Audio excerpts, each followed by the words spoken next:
ഏരൂരിൽ നിയന്ത്രണം വിട്ട Scorpio car electric പോസ്റ്റിലേക്ക് ഇടിച്ചു കയറി അപകടം. ഏരൂർ കുരുവിക്കോണം 2 ഏക്കർ പാതയിൽ രാജരത്നം എസ്റ്റേറ്റിന് സമീപം വെച്ചാണ് ഇന്ന് പുലർച്ചെ 2:30 അപകടം നടന്നത്. ഉറങ്ങിപ്പോയതാകാം അപകട കാരണമെന്നാണ് പോലീസ് നിഗമനം. സ്ത്രീകൾ ഉൾപ്പെടെ 3 പേരാണ് വാഹനത്തിൽ ഉണ്ടായിരുന്നത്. ആർക്കും തന്നെ പരിക്കുകളില്ല. ഏരൂർ ഐലറ ഗോപിക മന്ദിരത്തിൽ ഷാജിയുടെ ഉടമസ്ഥതയിൽ ഉള്ള വാഹനമാണ് അപകടത്തിൽപ്പെട്ടത്. ഇടിയുടെ ആഘാതത്തിൽ ഹൈ വോൾട്ടേജ് ഇലക്ട്രിക് ലൈൻ കടന്നുപോകുന്ന 2 പോസ്റ്റുകൾ തകർന്നു.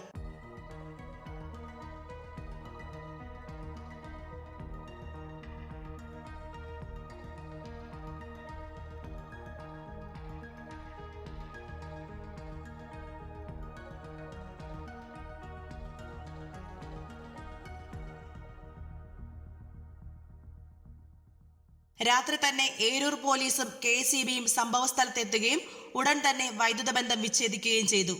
ജില്ലാ വിഷൻ, ഏരൂർ.